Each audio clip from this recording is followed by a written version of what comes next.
Jangan lupa like, comment, and subscribe channel YouTube TVRI Bengkulu dan nyalakan lonceng notifikasinya.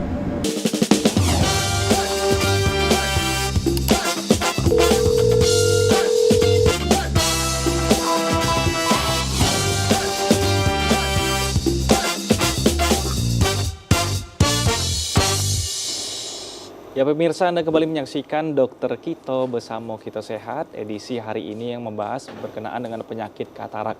Dan tentunya kita masih bersama dengan kedua dokter kita, ada Dokter Else dan juga Dokter Junia. Nah, jadi Dokter Else berarti artinya ketika dia sudah terkena katarak dari lahir, butuh analisa lebih lanjut ya dokter, kapan saat yang tepat untuk menangani ataupun melakukan tindakan operasi ya dokter. Tapi pemirsa mungkin kalau dilihat dari kasat mata, dokter terlihat tidak dokter orang ini, oh ini kena katarak, ada perbedaan tidak pada lensa matanya dokter? Kalau katarak yang awal-awal sih biasanya nggak akan terlihat, ya, cuman muncul dari gejala pasiennya. Misalnya sudah kabut berasap tapi nggak terlihat lensanya itu keruh. Tapi kalau yang udah yang matur, apalagi yang hipermatur, nanti ada gambarnya ya, itu mungkin akan terlihat. Misalnya kita dari jarak dekat saja, ya, itu akan terlihat yang ini kan bola mata kita ada yang hitam nih, hitam yang besar, tapi nanti ada lagi hitam yang kecil lagi di dalamnya itu, ya. Nah biasanya yang hitam bulatan kecil yang di dalam itu yang akan terlihat sangat keruh, putih, ya, akan terlihat kayak putih, atau apalagi kalau kena sinar, biasanya dia akan terlihat lebih putih. Kalau saya sih bilangnya kayak mata kucing ya dok ya, kayak mata kucing dia akan terlihat keruh seperti itu. Kalau ada lapisan lagi seperti itu dokter? Betul, akan terlihat sangat jelas. Kalau sudah ada gangguan penglihatan sedikit ataupun banyak ya dokter, idealnya langsung diperiksakan saja dokter ya? Karena kan kalau baru tahap awal kan rasanya lebih mudah untuk ditangani dokter ya? Betul, pasti prognosisnya akan lebih bagus. Oke dokter, kita langsung saja supaya lebih jelas dokter ke slide PowerPoint sudah disiapkan oleh dokter Elsa. Nah ini ya, tadi yang struktur dan anatomi mata ya, ada lensa. Dan ini fisiologi lensa ya, jadi dia memang tugas utamanya adalah memfokuskan berkas cahaya yang masuk, seperti itu ya. Dan dia juga sebagai akomodasi, jadi kerjasama antara siliari, zonula, dan lensa yang ada di bagian mata itu dia akan memfokuskan benda dekat ke retina ya. Ini untuk fungsinya aja sih. Nah, ini yang tadi dibilangnya, baik cahaya yang datang dari jauh maupun cahaya dari yang dekat seperti itu ya. Nanti akan ada otot-otot siliaris namanya. Nanti akan merelaksasi, nanti ada serat zonula zenii yang akan menegang seperti itu ya. Nanti akan ada diameter anteroposterior lensa yang diperkecil sampai ukuran yang terkecil sehingga daya refraksi lensa yang diperkecil sehingga berkas cahayanya akan terfokus ke retina ya. Ini sebenarnya untuk fungsi dari lensa itu sendiri ya. Oke dokter. Nah, kapasitas akomodasinya tergantung pada hubungan kortek dan inti ya. Kayaknya ini pelajaran ya sepertinya ya. Mungkin ini nice to know aja sih. Balik lagi karena tadi udah ini ya kekeruhan pada lensa ya. Nah ini ya yang dibilang tadi. Jadi kalau pada lensa yang normal ya atau orang-orang yang penglihatannya masih baik, tidak katarak, ini yang saya bilang tadi. Nih ya kita punya lensa seperti itu ya. Nah bulatan yang tengah yang hitam ini sebenarnya menjadi patokan ada kekeruhan atau tidak lensa. Kalau kita mau lihat dari kasat mata seperti itu ya. Tapi kalau untuk yang lebih bagusnya sih nanti akan dilihat sama dokter spesialis mata menggunakan alat yang namanya slit lamp seperti itu. Nah ini kalau mata yang normal, jadi lensa yang normal yaitu jernih ya, terlihat jernih. Gimana kalau pada lensa keruh karena katarak? Nah di sini kita lihatnya ya. Jadi di bagian tengah ini dia akan keruh, jadi nggak hitam lagi ya. Bisa putih, nanti lama-lama akan semakin putih, atau nanti kalau udah sampai hipermatur dia akan putih sampai kecoklatan, seperti itu ya. Dan kalau sudah terlihat kasat mata seperti ini, kondisinya sudah parah sebenarnya dokter ya? Iya, namanya sudah matur atau memang udah hipermatur.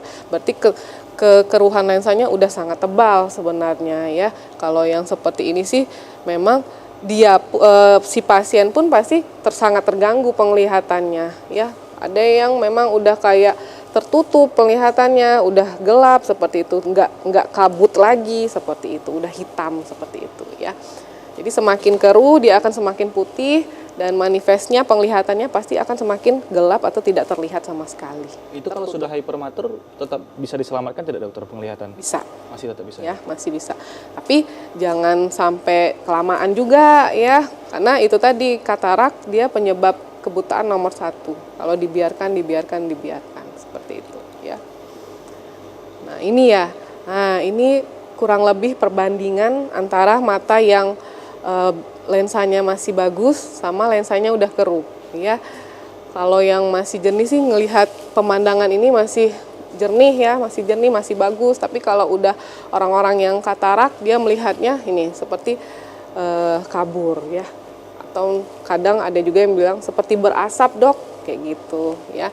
Nah ini kalau dianalogikan ke kedokterannya seperti ini. Jadi kalau pada orang yang matanya masih baik, masih bagus, masih normal, dia nanti berkas cahaya yang masuk itu akan tepat jatuh ke belakang retina. Tapi kalau pada orang-orang yang katarak, nanti cahaya yang masuk itu akan menyebar. Jadi nggak tepat jatuh ke retina sehingga penglihatannya itu kabur karena kekeruhan lensa itu ya. Nah ini tadi ya etiologi dan faktor resiko. Jadi orang-orang yang terkena katarak ini baik dari individunya yaitu dari usia tadi ya. Jadi semakin tinggi usia seseorang semakin bertambah maka dia resiko untuk kataraknya semakin tinggi ya. Terus yang kalau lingkungan sih kita balik lagi ya merokok ya di mana-mana di mana semua penyakit pasti ada rokok, alkohol ya. Kurang vitamin E, ya, radang menahun pada mata, polusi asap motor, pabrik karena mengandung zat timbal. Nah ini juga.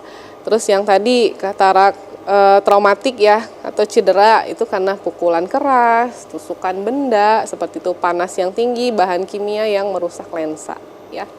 Lain-lain, kalau lain-lain ini dia ada penyakit sistemik atau penyakit komorbid yang mengikutinya. Terutama sih orang-orang dengan diabetes ya, diabetes mellitus biasanya dia kataraknya akan semakin cepat bermanifestasi ya. Bisa jadi kurang dari 50 tahun ya atau lebih cepat lagi 40 tahun ya. Kalau yang lain-lain kayak nutrisi ini masih diperdebatkan sih, bisa iya, bisa juga tidak menjadi faktor resiko. Oke dokter, kalau yang disebabkan oleh cedera ini berarti dokter secara kasat mata juga kita melihat penderita ini berbeda dokter atau sebenarnya sama saja? Di tengah-tengah matanya ada semacam kabut putih atau seperti apa karena cedera? Kalau cedera kan berarti ada benturan atau ada tusukan sehingga menyebabkan kerusakan pada bola mata. Atau seperti apa sebenarnya? Kalau kita lihat secara kasat mata dokter penderitanya. Kalau yang cedera ini sih kalau karena dianya itu akut ya, kita bilangnya akut ya, maksudnya itu waktu cedera pasti dia akan kurang penglihatannya. Nah masuk lagi pemeriksaannya harus menggunakan slit lamp sih seharusnya. Apakah memang dianya itu cederanya menyebabkan katarak, keruh pada lensanya, ataukah menyebabkan perdarahan, ya hifema misalnya, atau yang lain-lain yang menyebabkan gangguan pada penglihatannya. Jadi kalau cedera mata ini sebenarnya dia banyak sih diagnosanya, bukan hanya katarak ya, bisa karena corpus alionum pada mata misalnya ya, atau ada hifema atau perdarahan pada matanya dan lain-lain. Jadi dia bisa menyebabkan katarak tapi juga memungkinkan untuk diagnosa mata lainnya. Oke, berarti tergantung traumanya ini merusak jaringan yang mana dokter ya, di bagian mata. Dikhawatirkan tepat pada lensanya seperti itu ya. Oke. Nah, oke. ini. Dokter, sebelum kita lanjut, ini semakin menarik pembahasan kita. Kita akan jeda terlebih dahulu dokter. Silakan duduk terlebih dahulu. Pemirsa jangan kemana-mana, kita akan lanjutkan pembahasan kita di Dokter Kito bersama Kita Sehat.